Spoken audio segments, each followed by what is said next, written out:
Sean todos muy bienvenidos.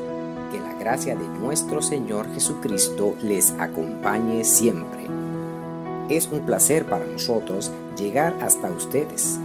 Ahora rogamos a Dios que nuestros corazones sean edificados a través de la predicación de su palabra.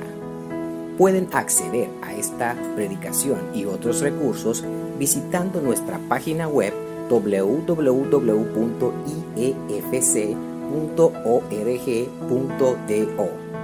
Gracia y paz de parte de Dios, el Padre, y de Cristo Jesús, nuestro Salvador.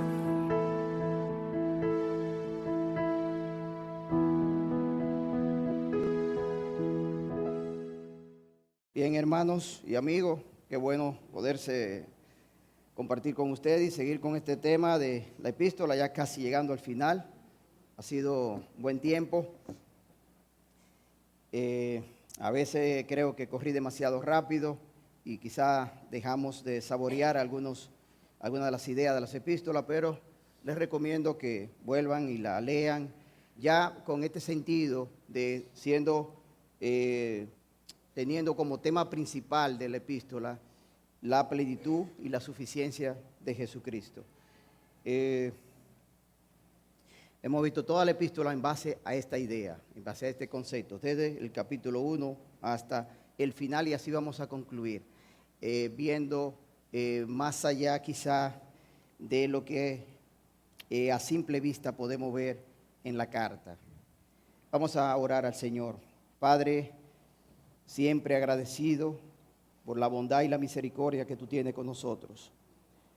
No entendemos, no logramos comprender por qué a mí. ¿Por qué tú me llamaste? ¿Por qué abriste mis ojos para entender la verdad de Jesucristo? ¿Por qué me hiciste nacer de nuevo? ¿Por qué me diste tu espíritu? ¿Por qué me ha dado luz para entender tu palabra, para discernir las verdades profundas y a la vez sencillas, pero que sin la gracia, sin el apoyo y la ayuda de tu Espíritu, no podemos entender? Es una verdad que, aunque es simple después que uno la logra ver, es compleja y difícil para aquellos que no tienen la iluminación de tu Espíritu. Oh Señor, sin embargo, hemos hallado gracia delante de ti. Y así con ese agradecimiento y con nuestra confianza puesta plenamente en Jesucristo, nos acercamos a tu trono de gracia, de gloria y de santidad y de pureza, sabiendo nosotros que no tenemos ningún derecho en lo personal de hacerlo, porque seríamos consumidos por tu santidad. Sin embargo, lo podemos hacer porque estamos confiando en que la sangre de tu amado Hijo nos ha limpiado de todo pecado. Que podemos nosotros entrar con confianza a tu presencia, sabiendo que hemos sido liberados de nuestras cargas, que todas nuestras iniquidades han sido pagadas por Jesucristo en aquella cruz. Así confiamos en esa gracia y así también te rogamos y te pedimos en este momento que tenga misericordia de nosotros y que tu Espíritu nos visite de manera especial en esta mañana a través de tu palabra, para que consuele nuestros corazones, para que nos fortalezca, para que levante a los caídos, para que salve a los que todavía no te conocen, para que arroje luz en las tinieblas, Señor. Oh Padre, háblanos. Aquí estamos, Señor, humillados delante de ti, Padre, y perdona cualquier pecado en nosotros, cualquier iniquidad que sea una piedra de tropiezo, para que tu Espíritu fluya libremente entre nosotros, Señor. Y ten misericordia, en el nombre de Jesús. Amén. La semana pasada tratamos de establecer la relación entre vivir en la plenitud de Cristo, es decir, vivir como una persona que está satisfecha, suficiente, y la entrega que hacemos de nuestros derechos humanos. O sea, como yo entrego mis derechos porque estoy lleno, estoy satisfecho. Yo puedo, ¿verdad?, entregarlo. Hablamos que es un llamado individual, que cada persona, cada individuo tiene que decidir entregar su vida, entregar su supuesto derecho. Digo supuesto derecho porque aunque tenemos derechos humanos, por ser creados a imagen de Dios, por ser pecadores, hemos perdido los derechos delante de Dios. Así que es entre comillas, porque realmente ningún ser humano tiene derecho a nada más que al infierno. Pero nosotros, por la parte humana, pensamos que tenemos derecho, ¿verdad? Porque humanamente tenemos esa imagen del Señor y tenemos toda esa... Pero ya en la realidad, tú y yo perdimos el derecho por haber pecado delante de Dios. Tú y yo lo único que merecemos es el infierno. Entonces, pero queremos engañarnos, pues nos engañamos, pero delante de Dios quiero que esté eso claro de que no tenemos ningún derecho. O sea, yo pedirle a Dios, clamar por algo, eso ya está fuera de lugar. Ya nosotros estamos condenados, o estábamos condenados, y le damos gracias a Dios que nos ha sacado de la condenación en Cristo. Entonces, pero es un, quizá estoy hablando de entregar los derechos, pero estoy hablando más de tú hacerte consciente y tú vives una vida plena en Él, entonces tú puedes entregarte. Se nota nuestra satisfacción cuando estamos de esa forma en los momentos donde hay pérdida de derechos o donde hay dolor o sufrimiento. Decíamos que no se experimenta que tú estás satisfecho en Jesús o tienes plenitud en Jesús hasta que vienen momentos que te ponen a prueba, momentos donde te exige algo que generalmente el ser humano no quiere dar, no quiere ceder, ¿verdad? Y vimos los elementos, o sea, si es una mujer, la mujer no quiere someterse, no me hable esa palabra sumisión, quítalo de ahí, o sujetarse, todo ese tipo de cosas, eso no, yo pierdo mi libertad, ¿verdad? O si es el varón, mira, tiene que entregarte como Cristo amó a su iglesia, tiene que morir por ella, tiene que estar dispuesto a darte. Entonces, no, pero mi vida, espérate, mi derecho, espérate las cosas. Entonces, hay un momento donde nosotros tenemos ese problema que algo choca con lo que yo quiero, con lo que anhelo, con lo que deseo. Entonces, ahí es que surge o se muestra qué tan pleno o suficiente somos en el Señor, o tenemos esa conciencia de suficiencia. También hablamos de que debemos de estar de acuerdo con las ideas de Dios, como corresponde, ¿verdad? Con las ideas de Dios, con el pensamiento de Dios, con la verdad de Dios. No son nuestros pensamientos, no son nuestras ideas, no es la idea de la sociedad, no es la idea de los científicos, ni siquiera no es la idea de lo que nos rodea, ni es la idea de Dios, es el concepto de Dios, es la verdad de Dios. Entonces, la suficiencia se trata de ajustarse a la verdad de Dios, a las ideas de Dios, haciéndolo como corresponde, decíamos, ¿verdad? En el Señor, con agrado, con un deseo de hacerlo. No es una acción que tú haces como por obligación, por queja. Yo hago algo, pero lo estoy haciendo porque he obligado a hacerlo, porque Dios me obliga a hacerlo. Sino que cuando tú estás pleno y tú estás satisfecho en el Señor, esa acción tuya sale con amor, con agrado, con gracia, con bondad, porque ya tú estás lleno, tú no estás buscando nada de los seres humanos que te rodean más que dar y mostrar el amor que Cristo ha derramado en tu corazón a través de su Espíritu. Así, hablamos muchas cosas y no voy a abundar mucho porque no quiero que se me extienda mucho, ¿verdad? Con corazones sinceros, sencillos, haciendo todo para el Señor. Como que todo lo que tú hagas es para el Señor, todo. Trabajo, estudiar, lo que hacemos aquí, que si tú haces algo aquí, tú no lo haces para la iglesia ni para el pastor, tú lo haces para el Señor. Entonces, es algo sencillo, por eso se hace, cuando tú lo haces así, se hace relajado, tranquilo, en paz, porque tú lo haces con libertad, lo haces porque tú estás lleno del Señor. En el versículo, vamos a ver, capítulo 4, versículo del 2 al 6 generalmente, pero el versículo 1 es una, vamos a decir, si uno puede dividir ese capítulo 3, yo incluiría el versículo 1 del capítulo 4 en el versículo 3. Ustedes saben, ¿verdad?, que las escrituras, los capítulos y los versículos no están en los originales. Eso lo hace el intérprete, la traducción. Entonces, yo encajaría el versículo 1 del 4 en el capítulo 3, porque creo que tiene mucha afinidad, aunque lo que vamos a ver tiene una visión general que puede abarcarse a todo este elemento, y lo vamos a ver más adelante. Dice el versículo 1, y solamente lo digo para no dejarlo fuera este versículo, pero vamos a después enfocarlo como el tema que quiero, del versículo 2 en hacia adelante. Pero creo que es importante hacer notar esto. Amo hacer lo que es justo y recto con vuestro siervo, sabiendo que también vosotros tenéis un amo en los cielos. Y creo que es importante tocar esto y no dejarlo pasar, por lo que hemos estado viendo, porque también el amo o el jefe, en este caso de nosotros, aquí hay algunos hermanos que tienen empleados o que tienen personas que trabajan en su casa o que tienen personas que trabajan, esto se aplica a ellos, se aplica a aquellas personas que tú tienes que tú le pagas o que tú que tiene un derecho porque le está pagando a esa persona, ¿verdad? Y tiene un derecho, ¿verdad? Para una función que tú le estás haciendo. Pero aquí Pablo lo que está diciendo también a los amos, que sería el punto crítico, porque recuérdense que desde que tú tienes poder sobre otra persona, el pecado que hay en nosotros surge automáticamente iba a usar una palabra que sea muy fuerte, pero no sé pero aplastar, para que no se oiga tan feo como pisotear. Pero a veces uno aplasta a las personas porque uno se siente con derecho de hacerlo, porque está en una posición más alta. Está en una posición más alta. Entonces, muchos cristianos hoy en día que tienen empresa no hacen diferencia con el jefe inconverso. Y a veces el jefe inconverso es más condescendiente o tiene más misericordia que el jefe cristiano.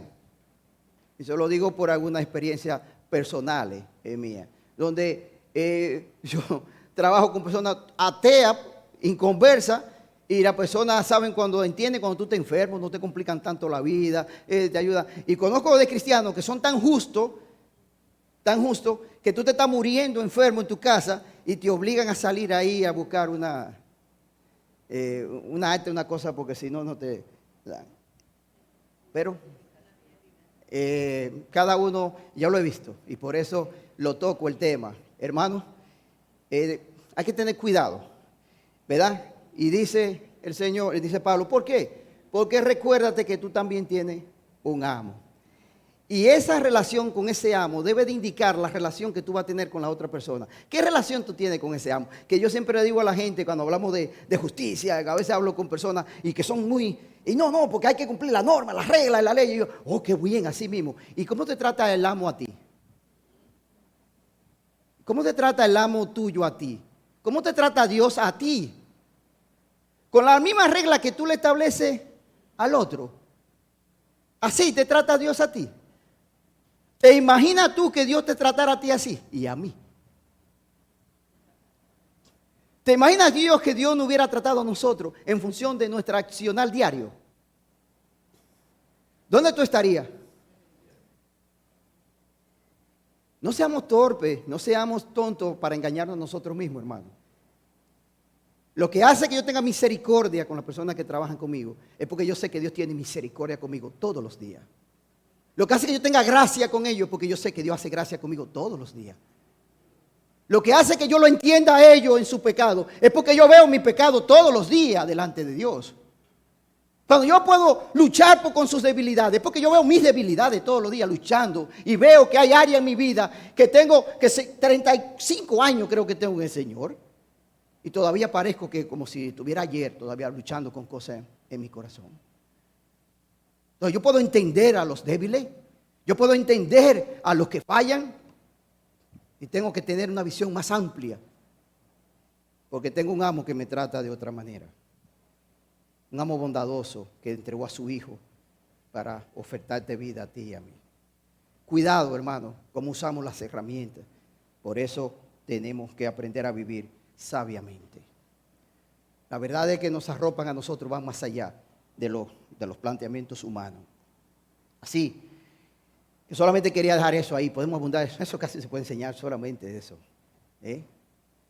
Seamos conscientes de qué hacemos, hermano. Seamos conscientes siempre.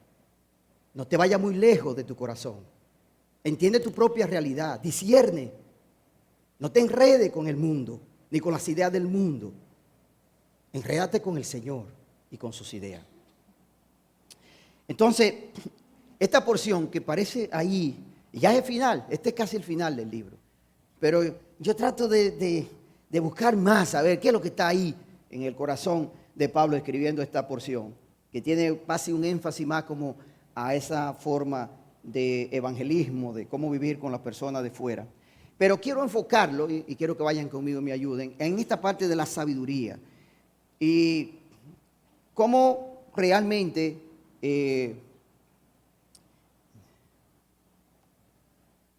debemos vivir. ¿Cómo vive una persona plena, una persona llena, una persona satisfecha? Dice Colosenses 4:2, perseverad en la oración, velando en ella con acción de gracia, orando también al mismo tiempo por nosotros, para que el Señor nos abra puerta para la palabra, a fin de dar a conocer el misterio de Cristo, por el cual también estoy preso, para que lo manifieste como debo hablar. Andad sabiamente para con los de afuera, redimiendo el tiempo. Sea vuestra palabra siempre con gracia, sazonada con sal, para que sepáis cómo debéis responder a cada uno. Y voy a enfocar el tema en vivir sabiamente. Vivir sabiamente. Veo que el punto de esta pequeña porción es tener un discernimiento, de conocer cómo hacerlo, de entender el escenario de la realidad espiritual en la que tú y yo nos movemos. Eso está muy acorde con el contenido de la carta, con el contenido central. La palabra sabiamente, andad sabiamente, de versículo 5, Pablo no ha dado la base de esta sabiduría de lo alto. O sea, los primeros 2 capítulos, Pablo no ha hablado de ese conocimiento. Nos ha mostrado a Jesús allá. Él es el primogénito, Él es el primordial en la creación, en la iglesia.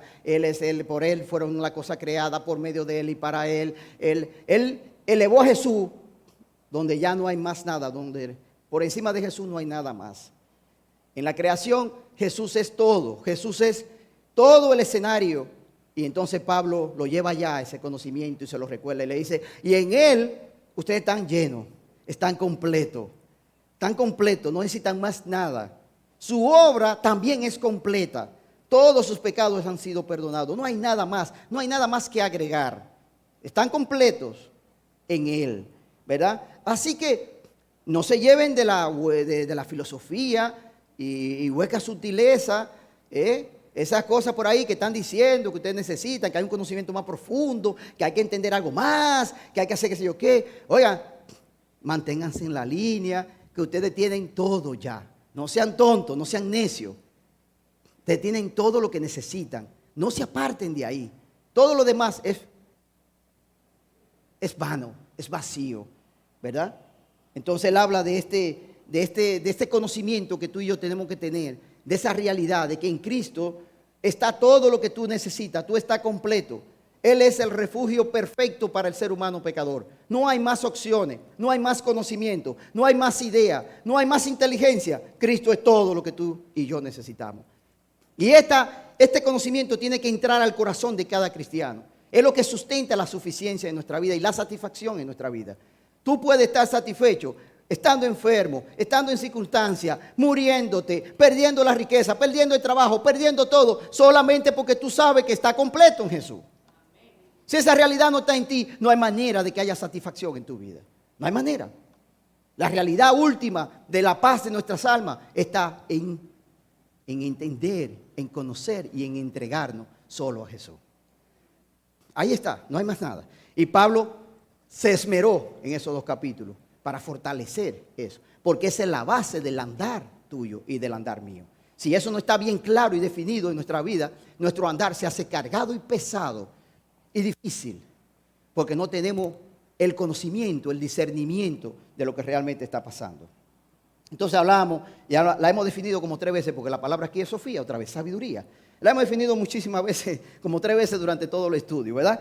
Y siempre recordamos lo que decían aquellos filósofos que lo usaron en su momento. ¿Ves? Decíamos que la sabiduría es la base del conocimiento del porqué de las cosas. El porqué de las cosas. ¿Por qué pasan las cosas? ¿Por cómo funcionan las cosas? Y decía que Clemente de Alejandría decía el conocimiento de las cosas, tanto humanas como divinas, y de sus causas. Decía ese autor. Aristóteles lo define como el más perfecto de los modos del conocimiento, no solo de las conclusiones, sino también de los principios primeros. Conocer la base. Esa es la sabiduría, la base. Y Agustín decía, pertenece al conocimiento de las cosas eternas. Vivir sabiamente es que tú estás conociendo la base. tú entiendes todo, casi todo lo que está ocurriendo en función de Jesús. Porque Jesús casi te lo describe todo. Tú sabes por qué hay guerra. Tú sabes por qué roban. Tú sabes por qué hay asesinos. Tú sabes por qué hay violadores. Tú sabes por qué el hombre golpea a la mujer. Tú sabes por qué la mujer quiere enseñorearse sobre el hombre. Tú lo sabes porque está todo definido en Jesús. Tú sabes por qué miente. Tú sabes por qué tiene miedo. Tú sabes. Todo el conocimiento que se requiere está definido en la persona de Jesús para ti. No hay nada oculto de la parte práctica, más que engaños que vienen a nuestra vida, porque nos desviamos buscando otro tipo de conocimiento. Dime casi cualquier cosa en tu vida y yo te puedo decir la causa. Porque tú puedes decir, no, vamos a hacer un estudio psicológico para ver qué pasó con tu padre y llegamos, sí, está bien, eso es interesante. Tú llegaste hasta el padre, llegaste hasta la base. ¿Alguno de ustedes quiere decirle al psicólogo cuál es la base? Se para aquí alguien que no es psicólogo y le puede decir al psicólogo cuál es el problema. No hay nadie aquí, no saben. Dígale a Gladys, párese Gladys, dígale a los psicólogos que están yendo a la universidad, que hicieron una maestría, que le estudiaron todo, venga, enséñamele la causa del problema, enséñense, por favor. Dígalo, pues, dígalo, dilo Gladys, dilo. Pecado, hermano, pecado, pecado, pecado, no hay solución, pecado, y el pecado es muerte. ¿Por qué morimos? Porque pecamos. ¿Qué necesita otro conocimiento? ¿Qué más quiere? Dime.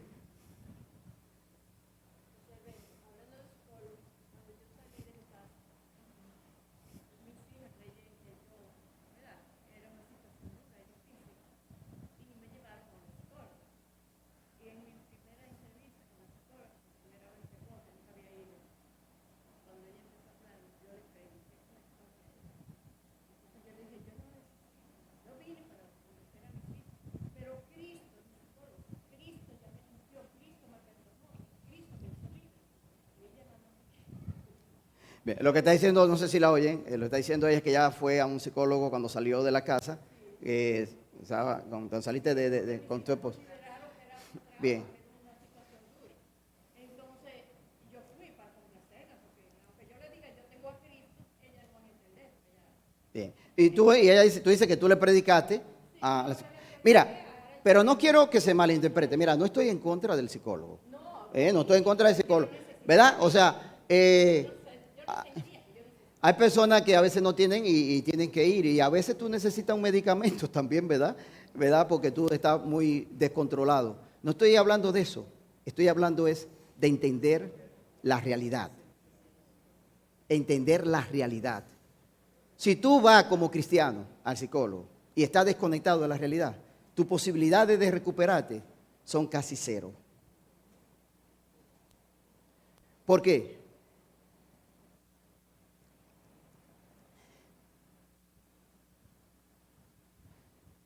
Si yo estoy lleno de temores a una situación, porque tengo miedo, por ejemplo, en el caso mío que tengo cáncer, y ahora me tocan los estudios, ¿verdad? Y me pusieron un PET-scan. Yo odio el PET-scan. Yo estaba rogando que no me pusieran eso a mí, ¿verdad? Y me dicen que tengo que hacerme el PET-scan. Entonces, yo tengo temor a la muerte, me consumo. Eso me crea una ansiedad, no duermo. Y yo voy al psicólogo. ¿Qué me va a decir el psicólogo? O voy a ir al psiquiatra y el psiquiatra me puede decir, mira, tengo una pastillita y la pastillita me va a tranquilizar, me va a calmar, va a la parte química de mi cerebro y me calma. Pero ¿qué va a pasar? Que cuando se pase el efecto de la pastilla, ¿qué voy a tener? Necesitar otra pastilla. ¿Por qué? Porque la causa del problema sigue ¿qué? Ahí. No hay manera de borrar la causa del problema. Y la causa del problema es pecado. Es incredulidad. Yo tengo miedo porque no le creo a Dios. Porque no le creo al Señor diciendo, hijitos, no temas. En la casa de mi Padre muchas moradas hay. Yo voy a preparar morada. No se preocupe, yo vengo a buscar para que donde yo esté, también vosotros estéis. Ustedes están seguros. El que cree en mí, aunque esté muerto, vive. No creo nada de lo que digo. Por eso tengo miedo. Entonces yo tengo que tirarme al suelo y decir: oh, me arrepiento en polvo y ceniza, Señor, porque no creo a la palabra de tu amado Hijo. Y en vez de irme a arrepentir para ver si Dios tiene gracia y me da ese gozo y esa paz que el mundo no entiende, entonces me da una paz y una esperanza que es un milagro. Muchos de nosotros no podemos experimentar eso porque en vez de arrepentirnos de nuestra incredulidad, vamos a buscar soluciones fáciles. Y entonces, si no puede, hay que llevar las dos cosas. Me acuerdo cuando fui la primera vez y estaba la primera semana fuera de sí, y yo decía: Señor, yo no soy cristiano. No soy cristiano. Yo no creo en ti. No hay paz.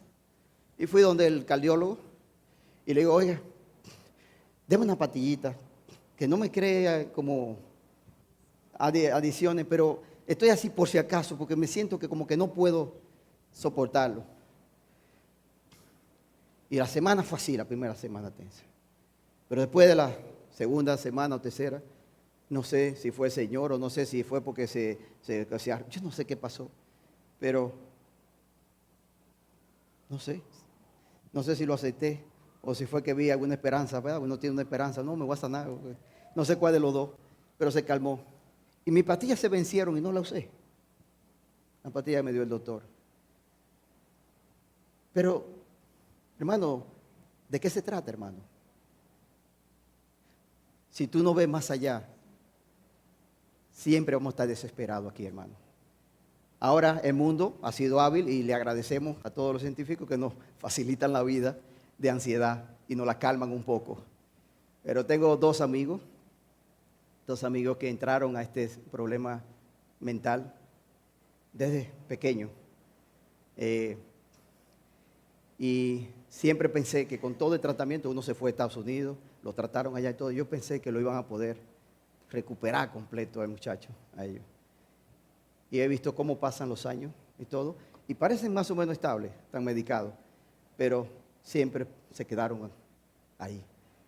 Uno de la universidad y otro que teníamos un conjunto, yo tocaba en un conjunto, una guira, y entonces el guitarrista de ahí, muchacho tremendo, un muchacho con una capacidades enormes, y nunca pudo salir de esa situación.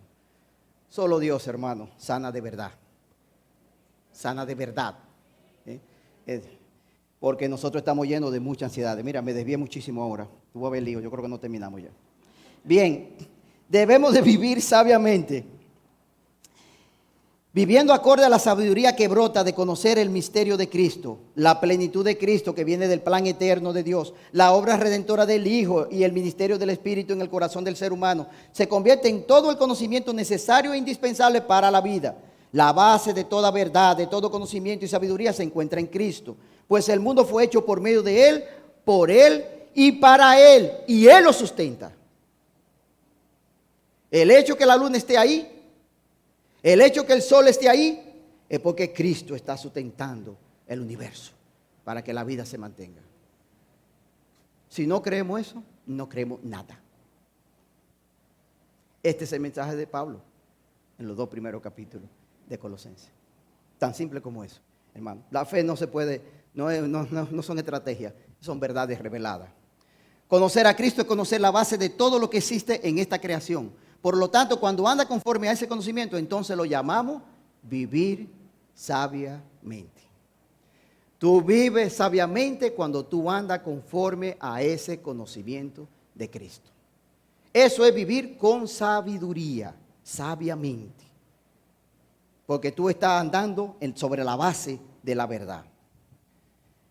Y dice el apóstol Pablo, creo que no lo voy a cansar, lo voy a terminar cuando sienta ahí, aunque lo deje, me falta en parte, lo sigo y lo concluyo la próxima vez. Dice 4:2, perseverar en la oración, velando en ella con acción de gracia. Aquí la palabra perseverar es ser fuerte hacia algo. Entonces es ser fuerte hacia la oración, de ahí de ser diligente. de ser constante en la oración. ¿Cómo somos nosotros hacia la oración? ¿Fuerte o débiles? Si somos débiles, ¿vivimos sabiamente? No. La otra palabra es velar, vigilar, mantenerte despierto, atento. Y mira qué interesante es esta palabra en este contexto. En este punto es importante que la idea es que estemos despiertos en la oración. Me encuentro como extraño eso. Despierto en la oración. Hay varias ideas sobre esto, pero en lo personal creo que está enfocado para que por medio de la oración ellos adquieran la visión o la perspectiva correcta del misterio de Cristo. Mira, la oración es el medio para que tú y yo tengamos o uno de los medios, para no generalizarlo completo, porque las gracias de Dios son muchas, pero es el medio donde tú obtienes la visión o la perspectiva de el conocimiento de la perspectiva de Cristo. Es donde tú te vas como alineando con Dios. Es cuando tu mente comienza como a entrar en un proceso de alineamiento, ¿verdad? Mira, tengo una situación, pero esa no la voy a compartir. Pero lo interesante, porque conozco hermanos, la idea es que podemos orar diario, hermano, para decirlo sencillo. Podemos orar diario y ayunar y no tener ninguna sabiduría espiritual. Increíblemente. Y tengo un caso, porque tengo una situación, de una hermana que ora de rodillas casi diario. Ayuna, ora y ora, más, pero por mucho, que yo. Pero entonces no pueden entender el perdón. No pueden entender el perder o darse por otro. No pueden entender la humildad, el resentimiento, la misericordia, la gracia. Y yo, porque estoy en una situación de eso que me ha hecho sufrir, porque es una situación personal y familiar. Y yo me pongo a pensar, ¿cómo puede ocurrir eso? ¿Cómo puede ocurrir eso? Si Cristo es gracia, misericordia, es perdón, es entenderte, ponerte tú en el lugar porque tú mismo has recibido gracia. ¿Cómo podemos ser como aquel hombre a quien el Señor le perdonó una inmensa fortuna y después va donde el otro que le debía como 50 pesitos? Él le debía millones y él se lo perdona los millones. Y después viene uno que le debía como 50 pesos y lo metió en la cárcel por los 50 pesos. ¿Y cómo podemos llegar a eso? ¿Cómo podemos dejar de tener esa perspectiva, esa visión como cristianos? Era como decía Santiago, ¿y cómo tú puedes hacer sesión de personas? Eso de loco. ¿Y cómo tú puedes hacer una sesión de personas tú siendo cristiano? ¿Y es verdad que ese es el razonamiento? Pero tú te imaginas, yo digo, haciendo una sesión de personas, ¿cómo podemos llegar? ¿Cómo nos podemos nublar? ¿Cómo podemos entenebrecernos? Muchas veces oramos y no estamos despiertos mientras oramos, hermano. Hay que estar despierto mientras estamos orando, atento ahí a lo que el Espíritu nos está hablando y alinearnos con su Espíritu. Hermano, hay que alinearnos. La oración no solamente está bien que la usamos, pedimos, pero el sentido principal de la oración, ¿cuál es, hermano? Es alinearte con la mente de Dios. Es encontrar el propósito de Dios. Es tu ser, es como tú ir y decir, Señor, yo ando en mi mundo, pero yo quiero saber cuál es tu mundo, porque sé que es perfecto y bueno. Yo quiero alinearme, yo quiero entenderlo. Y yo entro a la oración para ello. Y estoy atento para ver lo que el Espíritu me va enseñando, me va guiando, me va mostrando de Él, y me va mostrando a Jesús, y me va dando a conocer a Jesús, y me va dando a conocer a Dios, su plan, su visión. Tú entras a esa dimensión celestial, tú entras a esa dimensión de la mente de Dios. Porque el Espíritu es que da a conocer la mente de Dios. Y tú tienes el Espíritu Santo dentro de tu corazón. Y Dios está tratando de revelar su mente a nosotros. Ese es el sentido principal de la oración, hermano. No es solo que Dios me dé las cosas que yo necesito, es alinearme con Dios. Por eso, hermano, ustedes ven que uno habla de confesar en Primera de Juan, ¿verdad? Que es interesante. Y cuando a veces uno lo dice, uno dice, ¿verdad? Primera de Juan, ¿qué es lo que dice? Si confesamos nuestro pecado, Dios es fiel y justo para perdonarnos y limpiarnos de toda maldad. Ahora, ¿qué es lo que significa confesarse? ¿Qué significa confesarse, hermano? ¿Sabe qué lo que significa confesarse? Es interesante. Ponerte de acuerdo con Dios. Confesar es ponerte de acuerdo con Dios. ¿En qué tú te vas a poner de acuerdo con Dios? ¿Qué es lo que Dios sabe de ti cuando tú haces algo? O sea, cuando tú haces algo más, ¿qué tú crees que está pasando delante de Dios? O sea, ¿qué es lo que tú crees que Dios sabe de lo que tú estás haciendo? Vea, ustedes saben, ¿verdad? Que ya Dios lo sabe. Tú sabes que cuando tú vas donde Dios sabe lo que está pasando. Confesarse es decir, Señor, sí, tú tienes la razón, eso está mal, yo estoy de acuerdo contigo. Yo estoy de acuerdo contigo. No tengo la fuerza, Señor, pero yo sé lo que tú dices, la verdad. Y yo alineo mi mente con la de Él, con su verdad. Y digo, tu verdad, tu palabra es verdad. Yo soy el mentiroso, yo soy el falso.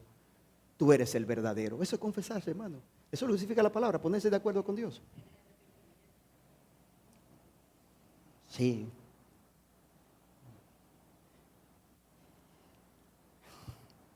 Hermano, la oración nos lleva a llenarnos del conocimiento de manera que podamos andar dignamente. Falta de sabiduría en lo espiritual, falta de sabiduría en el andar. No hay manera de una cosa con la otra. En el cristianismo no es una religión, no es cosa que hacer. Es cosas que han pasado en tu vida y que tú conoces y que te ha dado una dimensión y que tú has aceptado como verdad. Si tú no aceptas a Jesús como verdad, tu andar no va a ser natural como debería de ser en el Señor.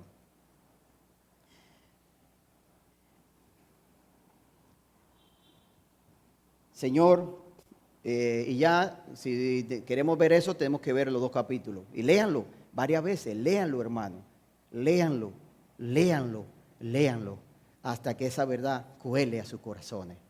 Y sobre esa verdad vamos a aferrarnos, como decía Pablo, sobre edificado sobre ella, arraigado en ella, métele raíces a eso, porque de ella va a brotar una vida sabia.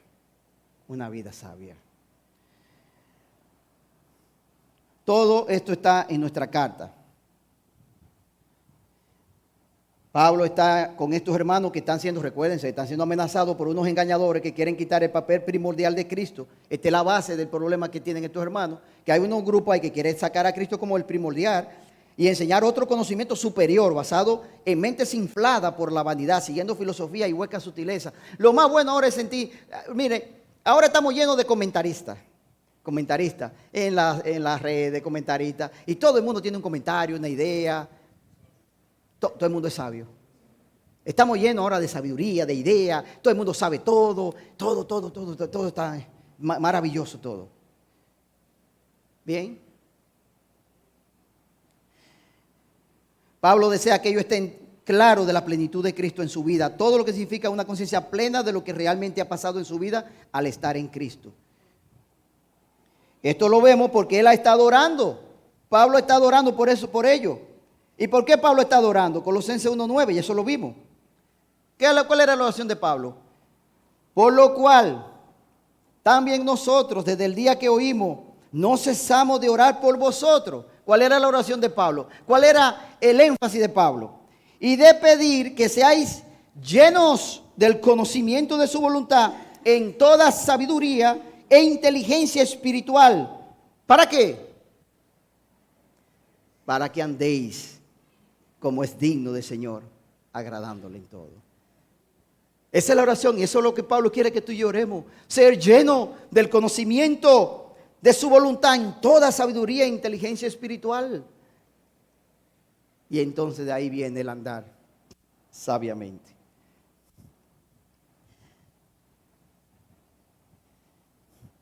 El papel principal, como hemos dicho, es estar alineado, hermano, con la mente de Dios en la oración. Si estamos llenos de su conocimiento en toda sabiduría e inteligencia, el engaño no va a penetrar. No importa las astucias del maligno ni de las palabras persuasivas, hermano. Cuando vino la pandemia, parecíamos casi como era para acá y para allá, para acá y para allá. Y conflicto y pleito entre los cristianos. Y no a pleito, que me vacuno, que no me vacuno, que es del diablo, que no es del diablo, que son la apocalipsis, y que es la que sé yo qué, y que la brecha y para allí, y el otro.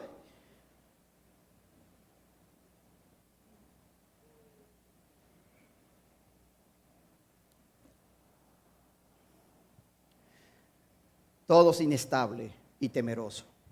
Tanto el que no quería vacunarse, como el que tenía ansiedad por vacunarse. El mismo corazón, miedo. Miedo a que me inyecten algo y que me mate.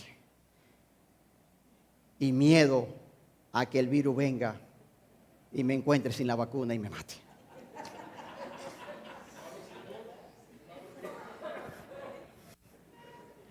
Ahora, nos da vergüenza caer de rodillas y decir, tengo miedo, Señor, tengo miedo.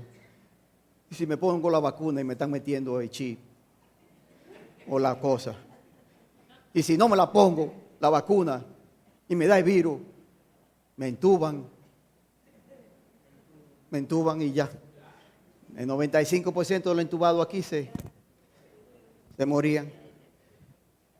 Miedo, hermano. Pero tenemos tanto orgullo de no de ir a donde Dios y decirle, oh Dios, no sabemos, no sé qué hacer. Lo que tú quieras hacer está bien. Si lo que se quieren vacunar, háganlo para el Señor. Y lo que no se vacunan, háganlo para el Señor. ¿Recuerdan? ¿Saben de ese versículo en Corintios? Del día. Le dice, alguien guarda un día y lo hace para el Señor, bien lo hace. Si alguien no guarda un día y lo hace para el Señor, bien lo hace.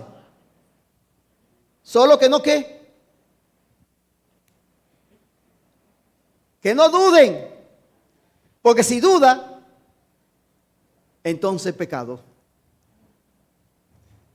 Si tú vas a hacer algo, tú lo haces confiado. Si usted va a poner la vacuna, usted iba confiado. Póngala ahí, ponto ahí. Pónganlo la bestia que pongan, ¿qué importa? Yo tengo el Señor de mi lado. Yo voy a morir el día que el Señor tiene. Él lo purificará lo que me pongan. Si usted cree que no se la pone, usted va, no me la pongo. Que venga el virus. Confío en el Señor. Está bien. Pero si está dudando, te la pone. Ay, y si me da. Y la mente, ya pecaste.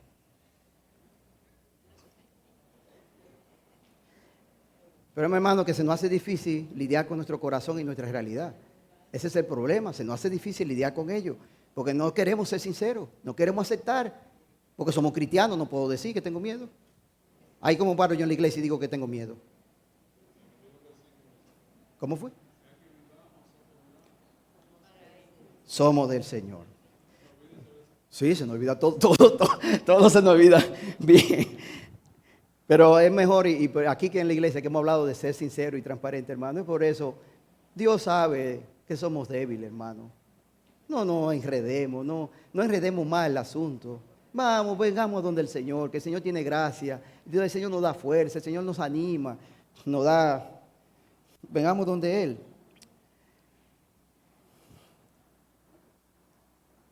Bien, ya lo dejo ahí, no lo voy a cansar más, me faltan más.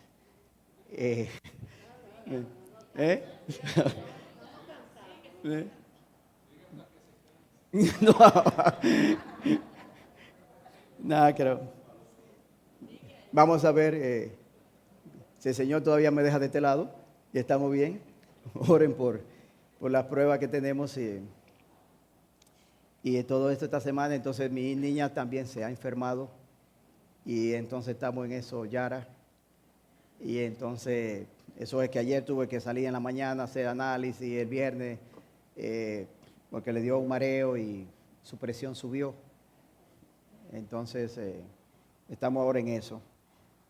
Pero lo dejo ahí yo creo que le dejo suficiente para pensar por ahora. Y seguimos la semana que viene, si el Señor así está en sus planes, ¿verdad? Pero hermano, lo que sí le digo algo, la oración es para alinearnos con Dios, hermano. No solamente para buscar lo que yo creo que me conviene, Dios. No, mira, el plan de Dios es mucho más grande que cualquier beneficio humano, hermano. O sea, cualquier cosa humana que vivía, yo soy humano también y yo lo quiero también. Pero que tu mente se alinee con Dios no tiene precio. Porque tú vas a comenzar a ver el mundo en la base. Tú vas a comenzar a entender tantas cosas de ti y de lo que pasa. Y vas a ir a ese Dios y decirle, Señor, tú eres el creador, tú conoces todo. Nada te es oculto. Y no quiero terminar. Si hay alguien que no conoce del Señor, mira, si tú estás aquí, es una oportunidad que Dios te ha dado de escuchar su palabra, de escuchar de Jesús. Y si Cristo es todo lo que dice esta porción, Él es el creador. Se creó, fue por Él. Se creó por medio de Él. Se creó para Él. Si Cristo es el primordial, el principal en la iglesia, en el mundo, en la resurrección, si Cristo es el sublime, está sobre toda potestad y autoridad, o sea, si Cristo es todo eso, y lo es, si tú no conoces a Cristo, ¿qué tiene? Nada, no tiene nada. Todo lo que tú tienes es como esponja, es algo que se va, y así mismo te lo demuestra la vida. Hoy estamos y mañana no estamos. Hoy tú ves los ricos que tienen de todo y mañana, no sé si le ha pasado ya cuando tú estás viejito como yo, uno ha visto casas de esplendor en un momento y después ahora uno pasa y uno ve la casa en ruina y la están tumbando para hacer edificios y cosas. Y ahí vivía una gente que yo conocía que era riquísimo. Cuando uno pasa por ahí frente a donde está Bravo, frente a Bravo que está en su apartamento, ahí vivía uno de los leones, era, ¿verdad? Ahí, y eso era una cosa enorme. Ahora ya limpiado ahí todo y es difícil. Todos pasamos, todo es instante, pero el que está en Cristo permanece para siempre. Así que abre tu corazón al Señor, no te vayas sin eso. Oremos. Padre, gracias por tu palabra. Enséñanos a vivir sabiamente, Señor. Que no nos enredemos con las confusiones de este mundo, que bastantes son, Señor. Tantas ideas que hay. Mira todo estos conflictos y quiero también orar por todo esto que está pasando allí en el Medio Oriente, Israel, Irán, en Gaza, en Ucrania. Y además se habla de guerra. Es como dice tu palabra, oirán rumores de guerra y ahí estamos, guerra. ¿Cuántas personas mueren? ¿Cuántos jóvenes? Es un absurdo, Señor. El ser humano es un absurdo. Y estamos hablando de las sociedades a veces que uno entiende que son la más inteligente, las que han llegado a un nivel social, que los otros países hasta la envidian y están promoviendo guerra, muerte. Ver jovencitos, jóvenes con toda una vida, y cuántas personas están muriendo sin el Señor. Oh Padre, no sabemos de cuántos hermanos están ahí en sufrimiento y dolor. Te imploramos que tu gracia sea con ellos, que tú le des fuerza, le des luz y sabiduría, y que allí ellos puedan encontrar la oportunidad de compartir su fe. Oh Señor, cuánto dolor y tristeza. Y es interesante cómo vemos que en una parte del mundo estamos entretenidos, comiendo, bebiendo, viendo películas, deporte, música, bailando, y otra parte destruyéndose, acabándose.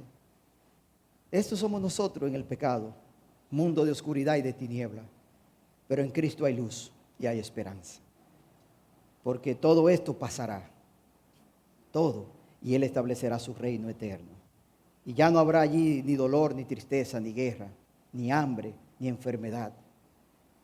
Esperamos tu reino, Señor. Por eso te decimos, ven, Señor Jesús, ven pronto. Termina con todo este sistema de injusticia e implanta tu justicia eterna, Señor. Oh Padre, sé con nosotros y ruego por las personas que están aquí que no te conocen, ten misericordia de ellos. Y concédele tu gracia y tu bondad para que puedan ver la luz de Jesucristo y puedan ser alumbrados sus corazones. Oh Señor, y te rogamos por aquello que te conocemos, Señor, que te decimos conocerte. Danos la fuerza para no desviarnos de tu verdad, Señor, para estar firme y constante, creciendo en el conocimiento de Jesucristo. Que oremos, que velemos, Señor, que perseveremos ahí, siempre atentos para escuchar tu voz y conocer más y más de ti, Señor. En el nombre de Jesús te lo pedimos. Amén.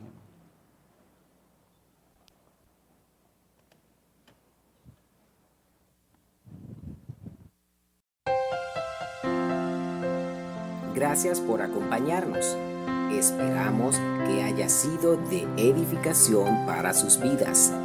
Recuerda que este y otros recursos pueden ser accedidos a través de nuestra página web www.iefc.org.do. Que la paz y amor de Dios, el Padre, reine en nosotros, mientras aguardamos el glorioso regreso de nuestro Señor Jesucristo.